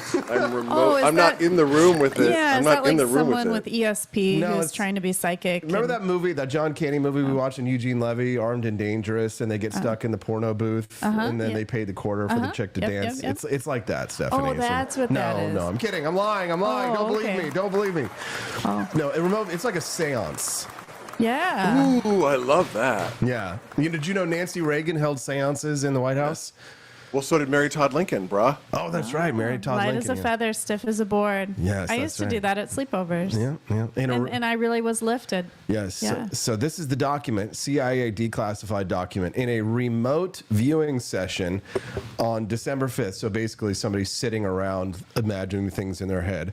Remote viewer number 32 was tasked with identifying a target that, unbeknownst to them, ended up being the storied Ark of the Covenant. So, wow. This is some exciting stuff. See the document there, Stephanie? It looks so real. So this person used their psychic powers to correct. see Yes. something. So how do we believe that? Psychics aren't real. Well, all you have to do is a remote viewer is tasked with searching for a target. The desired object is written onto a piece of paper and then they put it into an envelope. So they see it in their head and then they write it down on a piece of paper, Stephanie. So this is how we know it's real. So the Ark of the Covenant looks like it's out there, and if it is, well, then it should be in a museum. This is your people, by the way, Stephanie. This is the Jewish tradition. Oh, okay. Yeah, the Ark of the Covenant was the old, like before the old temple. Justin can remind us of our biblical history, but Ark of the Covenant, was that pre-Moses, post-Moses? I can't remember. Oh, that is around Moses. Yeah. Yeah, for sure. So Because that's when they moved. They took the Ark with them. It was like a big parade. It was like, we're going to go away. Because that was what they put all the tablets in, the Ten Commandments. That's right. The Ten Commandments were supposed to be inside the Ark of the Covenant. So tell me then. So we have never really actually discovered this ark. We have never seen it. It was discovered by extrasensory perception, ESP. But we've never actually put our hands on it and actually taken it out of wherever it is. Well, no. Okay. So currently the Ark of the Covenant is a legendary tale. So if they can produce the actual Ark based on the information, that would be quite surprising. But yeah, so it's said to have held the Ten Commandments brought down by Moses from Mount Sinai. So apparently the CIA, what the real story is that we're paying tax dollars to have assholes sit around tell us that we're psychic. And here's the thing: the guy who did this is asshole number 32. There's at least 32 assholes collecting probably six-figure salaries from the government. Paid by USAID. Paid by USAID, exactly, tax dollars, to say that the Ark of the Covenant exists and is somewhere, and the target is a container. This is what he said. The container has another container inside of it. The target is fashioned of wood, gold, and silver, similar in shape to a coffin, and is decorated with seraphim. They wrote on fire. Oh my God, almost like the 1980s. They had read, I don't know, a lot of that Christian literature that you would buy. That when you go to the Beacon Bible bookstore, Justin, they would have Beacon Bible Bookstore in Belton. Right. Yes. In Belton, yeah. You would have these like, it's not canon, but there were all these other tales of Jesus. Well, that's like the Nazareth, Chick tracks. Kind of like there's a Chick tracks. Remember Mom Chick would tracks? sometimes scoff at such things, would she not? Oh yeah, I love that bookstore. I miss Beacon Bible Bookstore. That was a fun store. The best was the pencils. You get the pencils. Oh remember? yeah, the Beacon Bible Bookstore's pencils. Oh, and the Chick tracks. And I used to love the Chick tracks. It was so scary. Yes. Someone would go to hell and they'd be like, if only I had known, I wouldn't be in hell. Yes, and you're like, ooh, turn or burn, baby, turn or burn. Well, I remember when in high school, I used to go to Burger King and people would leave out the Jack Chick tracks, and it was like, I think that I might have had some nightmares from. What is a track? What is this? It's like a little pamphlet, but it's a cartoon, so it's kind of aimed to get kids' attention. And you read it, and it's like these guys are like they're like sleeping with loose women, and they're drinking alcohol. This is for children? Yeah. What? They're trying to scare you to not go to hell, Stephanie. Oh, so it's like the DARE program brochures or something? Yeah, kind of, but the Christian version. Yeah, basically. Yeah, exactly. Yeah. Okay. Exactly. Just say no to Satan. Just say. Yes. And who likes Satan? What are you, Satan? Who's Satan? Say no I to can Satan. get down with that. Justin loves Aaron's rod. Says I given a shits. What? What is the? I mean, what? no lies detected. I love when people, it's like, Cecilia in the chat, she's going to be with us on the trip, says, I do not believe we find the Ark since it was hidden during the Maccabean Revolt. As a Catholic, we believe the Ark was made anew via Mary carrying Jesus. Fulfills what was in the Ark. Interesting. No, Austin, you and I the first Ark. Oh, sorry. I was going to say the first Ark was the Ark. Oh, yes, literally. The actual Ark. The actual Ark, like the Noah. That's right. Yeah, that's right. The Ark concept is very, very common. Oh, yeah. Now, Austin, you and I have actually been working with ChatGPT some to find out more about our history and the artifacts that have actually been found from the days of Jesus, from the days of Moses. Ooh, they're not ready for this conversation. Yeah, and oh, I mean, no. I'm really interested in that. I really am, because, you know, I'm somebody that needs tangible things you know, to really understand. And so this is a dangerous that's topic. why this covenant is very interesting to me, because I really thought, like, we found it, you know, so I'm really interested in finding more things. I would love to do that. Amy J.E. says, let me guess, USAID used the Psychic Friends Network. Dionne Warwick. Right. No, who's Cleo? Miss Cleo, call me now for your free reading. Call Miss Cleo. Text us now at Call. 5 Yeah, darling. Oh, yeah. Yeah. I love Miss Cleo. Stephanie, if you're looking for evidence of the Exodus, of the story, the actual biblical story of like the Exodus, it's going to be a big challenge, right? You know, in terms of Jews in Egypt, were there Jews in ancient Egypt? Yes. Were they held in mass numbers as slaves, as is depicted in the Exodus story, right? From the biblical days, the pharaohs. Well, what we found is that we found some interesting things. We also looked up Jesus, and we said that there historical scholars. Historically, Jesus was documented by non-religious individuals. Correct. There were secular scholars who reported the existence of a man named Jesus. And he was crucified. Right. Yes. But there is not a historical consensus about mass numbers of Jewish slaves leaving Egypt after plagues. But of course, the Egyptians did not record their defeats. So, correct. Right. But absence of evidence is not evidence of absence. Right. And so that's the confusing part. Correct. So it's all interesting. Well, are there like the Christian archaeological? Well, you know, because the first thing that's coming to my mind is the Holy Grail, number one. But then the second is, you know, one thing that they really got into, the Catholics, they got into the, what am I trying to say? I want to say this in the right way, like remnants of saints. So like, bones. You know, the jawbone of this dude, or the shin bone of that lady, or the scapula of this particular person, and then they would venerate those things and put them in and be like, oh, relics. We have the relic of Saint such and such, you know, and they would get really into that stuff. And there's supposed to be, if I remember correctly, Notre Dame Cathedral in Paris or Saint-Chapelle, one of those two, has the crown of thorns that Jesus allegedly wore when he was crucified. Yeah. So they actually have that relic in Paris. I don't know if it's publicly displayed. You know, I mean, it's something you can see. But you know, I'm always interested in this idea of Christian archaeology. Right? Oh, it's me like too. Stuff left over. Very much. You know.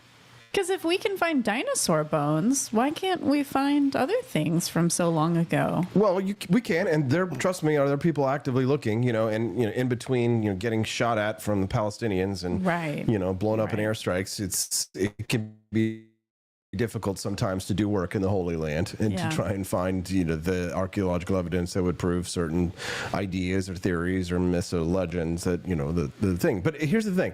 The problem with the whole let's find evidence for it is then it sort of negates the need for faith.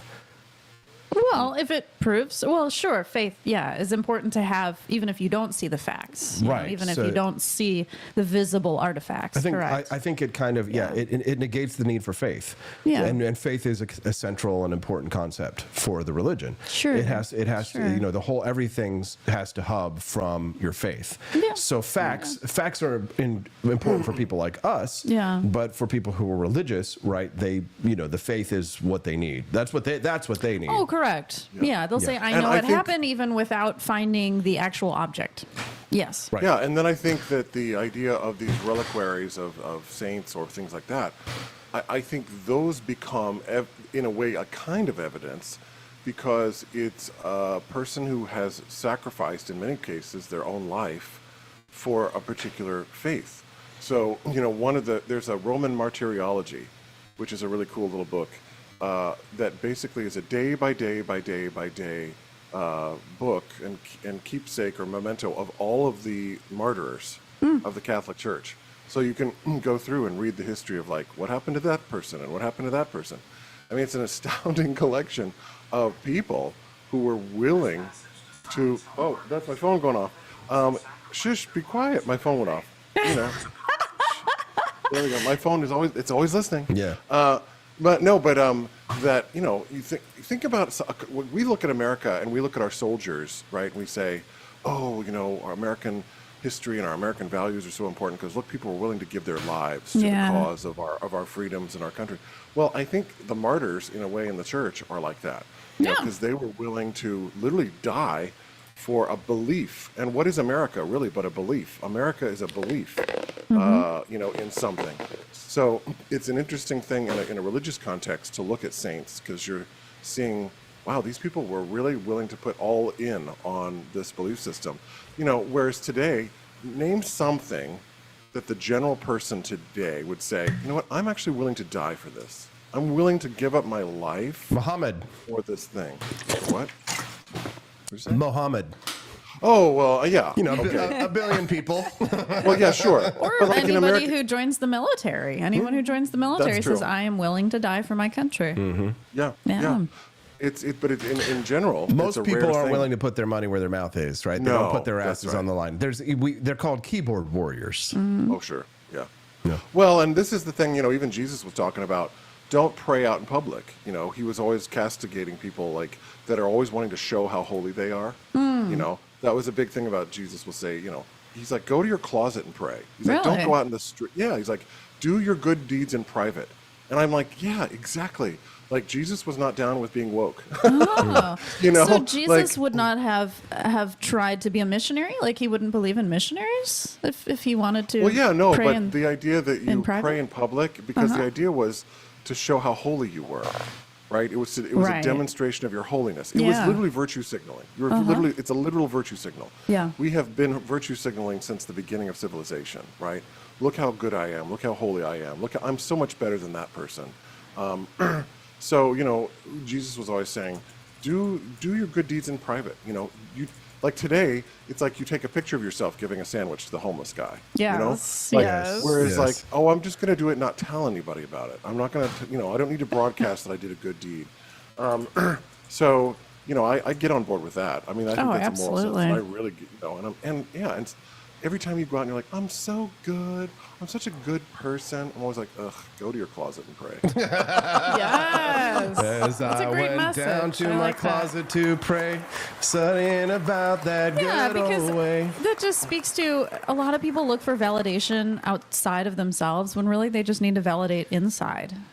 Oh, They need to learn to sinners, just let's go love who they down. are and be proud of who they are without anyone else saying so. Down to the river to pray. Welcome to the Petersen family's Freedom Family Friday, folks. It's 8:30. You only get like 20 to 25 more minutes of fun with us. Don't delay. Subscribe today. Click the like button. Don't leave the stream and say, wow, what a great show. I can't wait to watch it again. Wait, who the hell were they? Because your weekend, you had a little too much fun. Right. Monday morning, you wake up, you want to watch the show again, but you didn't click the follow button. It was so easy. I mean, I'm AP for Liberty. You could possibly remember that, but I'm not so egotistical to assume I'm going to go to rumble.com/AP for Liberty. Let's just make it easy on everybody and click the follow button if you haven't watched the show before. Become a regular viewer and listener of the show. It's a 5-day-a-week, Monday through Friday, 7 to 9 a.m. Central Time show, 2 hours live. And it's a great way to start your day. Get you perked up, get you happy, thinking, talking, motivated, rocking and rolling. What's up, Steph? Oh, Cecilia H. said, if we want to talk about the weirdest things Catholics have is seeing an incorruptible body, Gower, Missouri, as a local one to check out. What would an incorruptible body be? Oh, that's probably, I'm just guessing, but an incorruptible body is like one that like has not rotted, right? It's like stayed, Oh my like, goodness! So there's preserved. one in Missouri. Yeah, actually. yeah. There's been a few things like that, and yes, it's like That's crazy. I don't know. Do they do things like what they've done with like Vladimir Lenin? Have you ever seen? Oh yeah. Have you seen the process by which they maintain Lenin's body, Justin? No, I have not. He's basically just like bits of skin and mostly wax, because the preservation methods that the earliest Soviets used in like the 1920s to keep the remains were not as fresh as the modern methods of preservation, which we could have probably kept his body, but still such a creepy thing to do, to take your leader of your country and then put them in a mausoleum. It's very Pol Pot. It's very, take a body and display it and keep it out there. I think they did that with Jeremy Bentham. He's the guy that lives in the box at one of those Ivy League universities up there on the East Coast where everybody's weird. There's like there's some scholar, I think it was the guy who created the modern jail system, the panopticon as they call it. But Jeremy Bentham, he's in a box, and if you open up the box, then he's sitting there behind glass, perfectly preserved. Look, he looks like Benjamin Franklin, kind of weird guy. So. There have been people who have literally sat their loved one up in a whole scene. They have them like preserved looking, and it looks like they're still alive. That's like in Haiti, interacting with other people. There have been some instances of funerals like that here in the United States, like in Louisiana, for example. I think where they have like have voodoo still, right? Some of the Haitian religions, and I've seen some of them where it's like they'll have them like the body is preserved and sitting on a motorcycle. Yes. And everybody's hanging around with it. They're having like a big party, and the dead guy is there on the motorcycle. It's like taxidermy for humans. Yeah. Is it any weirder than just having them in a box and we all go stand around them for our our very Puritan weird funerals that we have? Funerals are just weird by nature, right? Well, I want to do the Irish wakes because those look fun, where you get around and like everybody cries, and then you go off to the pub and you just get drunk. Yeah. And then you're on a raft with that's with Vikings. branches. Oh, okay. So you don't want to like go off on a raft and like be in flames and stuff.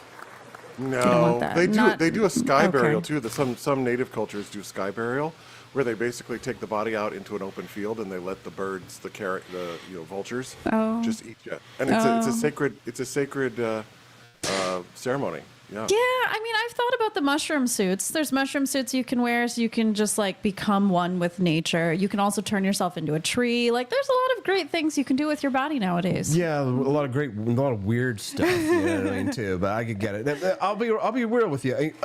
Justin, this is something that as the world pressures you to have some faith or some religion in order to exist in modern society. Like they people cannot tolerate, the very existence of a non-believer in the face of the religious in this world is an affront, right? Like, how dare you exist?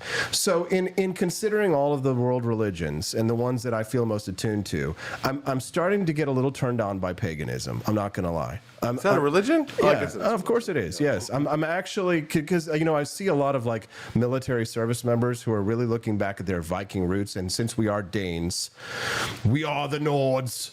So pagan is a Viking? Yeah. So maybe instead of just burning me up, Stephanie, put me in a canoe on a Missouri River, surround me with sticks. It's a wooden canoe. Like Game of Thrones. Yeah. And then shoot an arrow at the canoe as it goes down the river and flaming. Give me a Viking funeral. Yes. Right? Yes. I got to say, I love that Karate Kid death thing where they all put the lanterns on the water and they send the lanterns into the water. There you go. Put that on there because I was such a nerd and I did karate my whole life. So put a few lanterns around on the water right down there. Float me down the river and give me a Viking funeral. Maybe if I'm lucky enough, I'll fall in battle fighting Nazis and commies at the same time.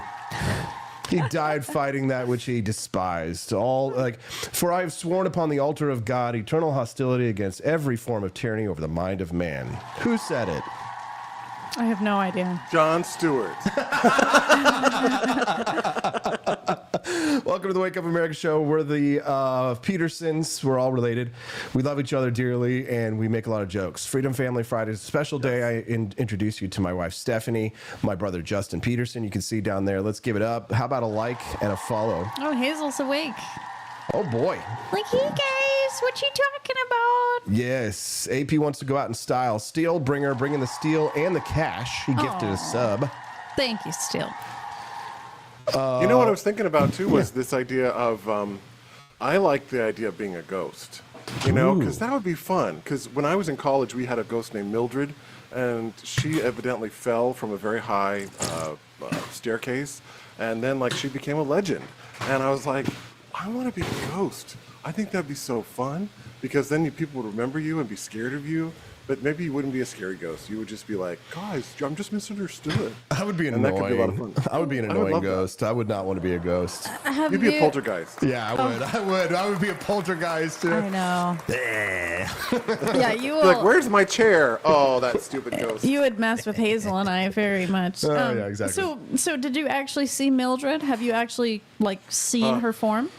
No, but we used to love, oh man, it was so fun, because we'd go off at night, you know, on the campus, and we would sit in front of this big hall, and there was a window. God, it was perfect. It was just a perfect haunted house story kind of thing, you know. And you just look up in the window, because you would just be waiting for shadows to go across the window, you know. And it was like, oh, Mildred. One of my favorite games was when you were a kid. You would turn off all the lights, but you would just leave the light in the hallway on. Yes. So that there would just be light coming underneath the crack of the door underneath it, and then you would stare at each other's faces without blinking, and their faces would start to contort, right? And they would start to see like they would become demons and devil faces, monsters, and because your eyes are your brain is trying to process, so it's contort in your mind. Everything that's happening is happening in your brain, right? So your eyes can't perceive, so your brain is like, maybe it's this, maybe it's that, maybe it's this, right? So have you ever done the thing, this was back in the early 2000s, where you stare at this image on the screen and then you close your eyes and then you see Jesus? Did you guys try that? Yes. Oh, it was so cool. I've done that. What? Yes. What is this? It's you can stare at certain forms on your screen and then close your eyes, and then they literally look like Jesus. Yeah. It's awesome. It burns it into your retinas. Yeah, those were the coolest things back in the 90s, early 2000s. Were you able to do at the mall? Were you able to do what were they called? The posters, Justin, where you would look at it would look like wavy lines. Magic Eye. Magic Eye. Oh, okay. Yeah, all those different illusions, right? Where you look at certain things and then they look like something else is happening. Right. Yes. But it would be like Magic Eye is awesome. But it took me forever, because I didn't have the skill. I had to have some patience with it, because you do have to sit with it for a while and let your eyes go, let your eyes adjust. And then something will shoot out at you, and it's like, it's a shark, or it's like, oh, look, it's, it's the Washington Monument. Yeah. Is it really? Yeah, I mean, yeah, those were a lot of fun. Those were fun. I love those. Yeah. And I love ghost books. When I was when we would do sleepovers. Oh, yeah. I used to have a collection of ghost story books, and we would just read ghost stories. Oh, I remember you reading to me the story of the tale of the two princes in the Tower of London. Yes. There were two princes that were murdered, and, That's right. and they were kept in the Tower of London. And so the stories were that these two ghost boys, the princes, still inhabit the Tower of London. And Anne Boleyn, the ghost of Anne Boleyn. Yes. And the scary thing was that she would haunt the castle with her head. So she would walk around holding her head because she got her head cut off. Yes, I was like, the best. Those are the best stories ever. Fun. You convinced me that the Stonegate Farm is haunted. So. Oh, Stonegate Farm? Yes. Oh, absolutely. You the have farm convinced is haunted. me of that. The farm is absolutely So haunted. whenever I'm there and sleeping there, I definitely look around for ghosts. Yes. Should we pause while AP rearranges the set? Yes. A schooner is a sailboat. I got my Mallrats friends out there. Nobody's going to get those jokes but me, guys. That's a great film. Kevin Smith, 1990s, in his peak. I'm Austin Petersen, and I'm at my peak, baby. I'm looking damn good That's today. Right. So is my smoking hot wife, Stephanie. You're in your prime. No, I'm like Daisy May. I'm past my prime. Justin Petersen, he is in his prime. He's never been sexier. Oh. Pay you $5. Don't give you a rumble rant. Drop a rumble rant, and Justin will do a little dance. Oh, no. Make a little love. Get down tonight. It's the Chippendales live here, Wake Up America show. Can you imagine a homoerotic Justin Petersen, Austin Petersen striptease show? We get down to our briefs and boxers. It'd be like, what's that movie? Oh, Tom Cruise? No, the one where Channing Tatum takes off his shirt. Magic Mike. Magic Mike, yes. I never saw any of those movies. No, it'd be more like the Chippendales with Chris Farley. And Yes. Patrick Swayze, Patrick and I'm Swayze. Chris Farley, and he's Patrick Swayze. You just have to make sure you pass out Pepto-Bismol before. That's all. Just make sure everybody's got a nice, stomach settled. No, don't ride this ride after you've eaten. Yes. We're so glad and thankful to have friends who join us here live on the Wake Up America show. Support the show. Drop a Rumble rant. Thank you to Steelbringer, who did gift some subs earlier. We need that to help support the Wake Up America show, to help keep us strong 5 days a week, and to have Freedom Fridays, where you got a couple of goofballs, 3 goofballs goofing around, having fun, spreading the ideas of liberty, talking about art, love, music, the Bible, religion, everything in between. Freedom Family Friday is a day that you get to kind of meet the very special people of my life, and see how they influenced me and see how I influenced them, and just learn a little bit more about the operations here. It's more than just a podcast. It's a network. And these are the people that I'm fighting for. These are the people that I care about. These are the people that I think about when, days are long and times are hard, and the Rumble rants may not come in at a high rate, or maybe we don't get a lot of sales. There's some days when it's a struggle, and I worry about the future. But when I think about my brother, and I think about Stephanie, and I think about Hazel, or my dad, or the people that matter in my life, I work 2-3 times as hard, because I would never want to disappoint them or let them down. So support the operations over here, the Petersen family putting together a For Liberty network, so that our future, our posterity, will be guarded against the impostures of pretend patriotism.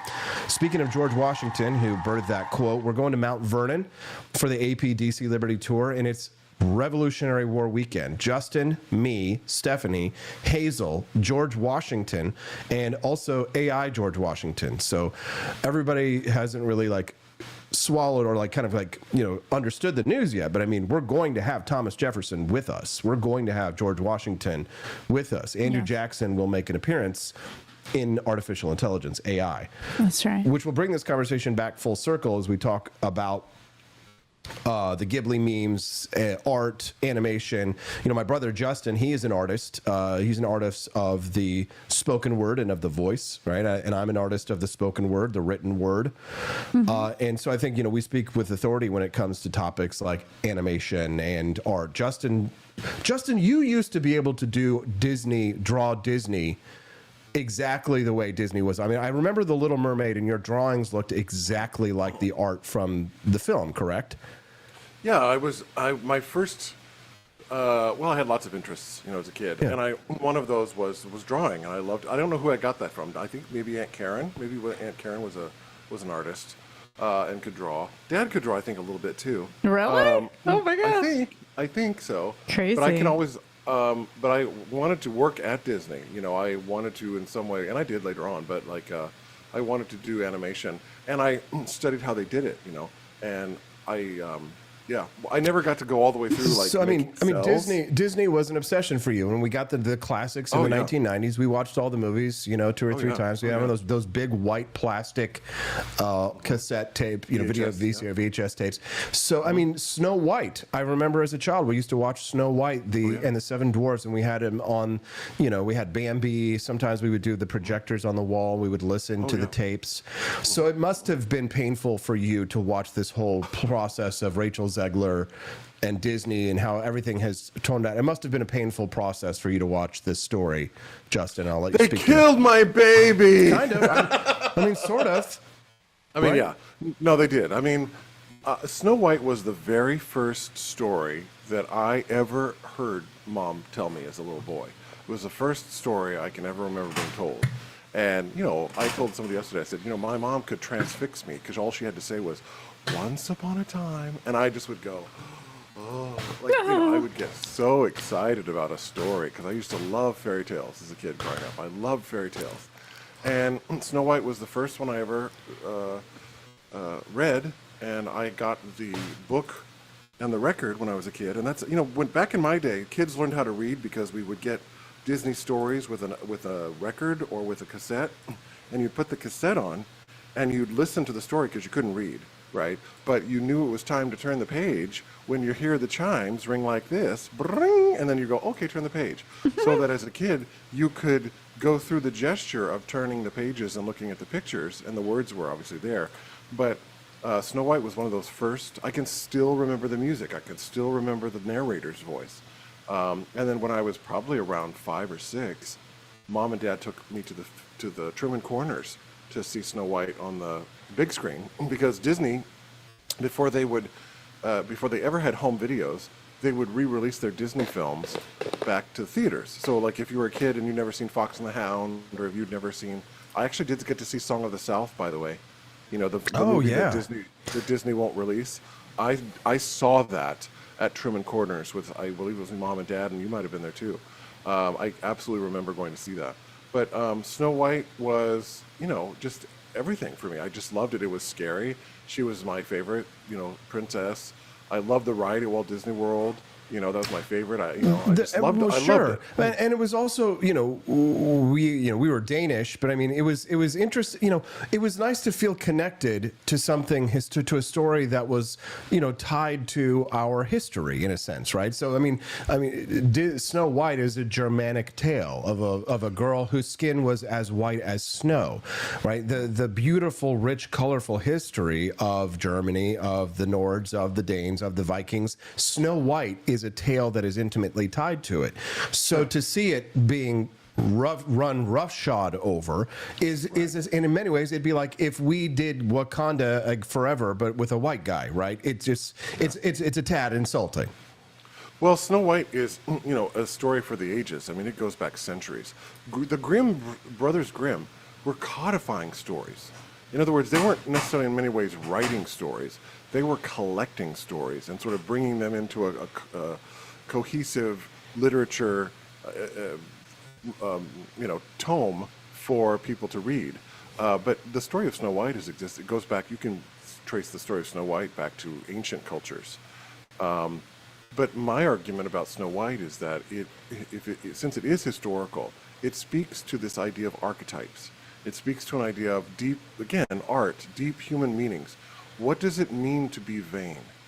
What does it mean to be so obsessed with yourself that you are willing to kill another person in order to maintain your sense of vanity? That's still relevant today. It's still relevant today. Totally. Eating the young. And, well, yeah, eat your young. That's right. The smothering mother. It literally is the smothering mother. The mother who kills you, right? The mother who literally kills you. And the thing about the version of Snow White is that one of the things that makes Snow White particular to her story is that Snow White is totally feminine. Snow White lives in complete and total femininity. She is a character to whom things happen, right? She doesn't in many ways cause many things to happen in the story of Snow White. Things happen to her. So she's sort of a cipher in that way. The one thing that she does that is the thing that liberals don't want her to do, which is to whistle while she works. Well, in this film version, she doesn't even do that. Yeah. The thing about Snow White was that she comes to the cottage to show her goodness, and she cleans the dwarf's house as an act of generosity to do something in order to earn her keep, so that she will be able to be safe there and not be taken in or murdered by the queen. So Disney even did that because we can't have a woman cleaning, because that plays into stereotypes, right? The idea that a woman would clean plays into gendered or patriarchal norms. So we can't have Snow White whistling while she works. They cut the song "Someday My Prince Will Come." There is no "Someday My Prince Will Come" in Snow White and the Seven Dwarfs. Like the whole idea that, you know, of love and of goodness and of waiting for someone to love you, we have to eliminate that. Because what we have to do is not keep Snow White as a feminine archetype. We have to turn her into a man. We have to turn Snow White into a man. She has to be a communist leader. She has to save her people. You know, it's just like, you know, Stalin would have loved it. Stalin would have loved this telling of because this is propaganda. This is propaganda. You know, it's communist propaganda. It's pushing a message of communism and saying, yes, you know, the great system of economic and social liberty is communism. And, you know, I'm just like, bastards. You know, you're bastard people. You're bastard people. I'm going to go home and I'm going to bite my pillow. My pillow is what I'm going to do. I only have one question. One question alone. Why are you gay? The Wake Up America show, it's almost over, guys. We cannot go forever. Yeah, Hazel's ready for us. Hazel wants us Speak to for yourself. Oh, wow. What are you taking? The blue pill? Oh. Can you bless me with something? Oh, gosh. Money-wise, support the Wake Up America show and the Fighting Petersens, fighting for liberty. If the left is going to have propaganda, I'm going to create a little bit of my own. I'm producing a documentary this summer. If you know any actors in the Missouri area, all men, sorry ladies, who will join us this summer, June 19th, 20th, 21st, it's going to be one of the most exciting 3 days of my life. We're going to shoot a recreation of an incident which occurred in 1946 called the Battle of Athens, or the McMinn County War, some called it, for the final scene to shoot for my documentary I've been working on for quite a while. So if you're in Missouri, you know anybody in Missouri, or actors, young men, older men, some older, then get in touch with us, Brad Beckman over at Stonegate LLC, so that we can get you booked, get you cast, and make you a star, baby. Harry Truman's Can you grandson. put something on SAG? Can you put something on No, SAG? because it's non-union. Oh. Well, is there any kind of form? There must be boards in Missouri for actors to get work. There are. It's surprisingly hard to motivate people, even with like pay. Like, you know, the job market, even for like acting and all that kind of stuff, it's so screwy. Trying to hire people, Justin, it's like, maybe it'll be better in Boston, but I mean, you know, you're Well, Missouri. it's funny because I have friends in the Kansas City theater scene, and they're not happy, mainly because when theater companies in Kansas City hire actors, they hire out of New York. Yeah, they're that's like, true. we live here in Kansas City, or it's like, why can't we get work in our hometown? Why can't we get hired in our hometown? Why do you have to hire New York talent? Maybe some of these people you know might be interested then. No, because you know what it is they always complain about that, but then they don't show up to the casting call for the local production. So I mean, you know, it's people like, they complain, but then they don't show up. It's like people who complain about the elections are like, why are we always being governed by idiots? Well, it's because you only show up once every 4 years, and only when Donald Trump is on the ballot, and that's why we lose special elections. Places like Pennsylvania, you need to get your ass out there. You need to put in the work. Put in the work. Justin's putting in the work. He's got a Substack that's dropping this morning. That's right, 10 o'clock. Yeah, this morning at 10 o'clock a.m. So how do we subscribe to your Substack, Justin? Yeah, you just get on over there at justinpetersen.substack.com. This morning's article is about learned helplessness in the arts. How do people keep themselves in chains? Break out of the chains, I say. So yeah, this morning I'm going to be talking about learned helplessness. And then I'm going to go back, because I start teaching at 1 o'clock, teaching voice lessons, and I'm going to take a little bit of a nap, just like Hazel. Oh, yeah. I can't wait for my nap. Yeah, we need one. Not going to be for a little while, though. We got a lot of work to do before then. Well, once we are done, and it's weekend, baby. Oh, Justin, we love you, brother. Thanks for being here, man. It's just not the same without you. It's true. Have a good one, bro. All right, love you. Love Bye. You. See you later. Dang, man, it goes by so fast. It's so much fun to have Justin on here. It is. Steffi, one more time. Grab a towel. Oh. Grab the towel real quick. I want you guys to see the quality of the beach towels from the Summer of Freedom collection. They're absolutely beautiful. Here, I'll take the other side. You hold the other side. I'll hold this end up. All right, take a look here. All right, pull it up. That's on Steffi's cam. Here, let's look at it on camera 3. Right there. Get yours today at forlibertyshop.com. It's the Summer of Freedom. Brad Beckman's got a 15% off sale going on right now if you want to grab something from the collection. Beach 15. Beach 15 is the coupon code. Use it. Beach 15. That's beach and then the number 15. Stephanie, show them the beautiful Gulf of America Shark Beach Towel. People love this. This is #1 seller in the shop right now. Gulf of America, Great White Shark, American flag. You'll be the coolest person on the beach. Get it at forlibertyshop.com. The number 4, libertyshop.com. We got both because they're beautiful, super high quality. You guys will love them. 5 stars reviewed over at the shop. Gulf of America beach towels. Get yours today. Number 4, libertyshop.com. forlibertyshop.com. And Stephanie, what do we say to the God of Death? Be free. See you guys on Monday. It's the Wake Up America show. Exit through the Grift Shop. We'll see you on Monday.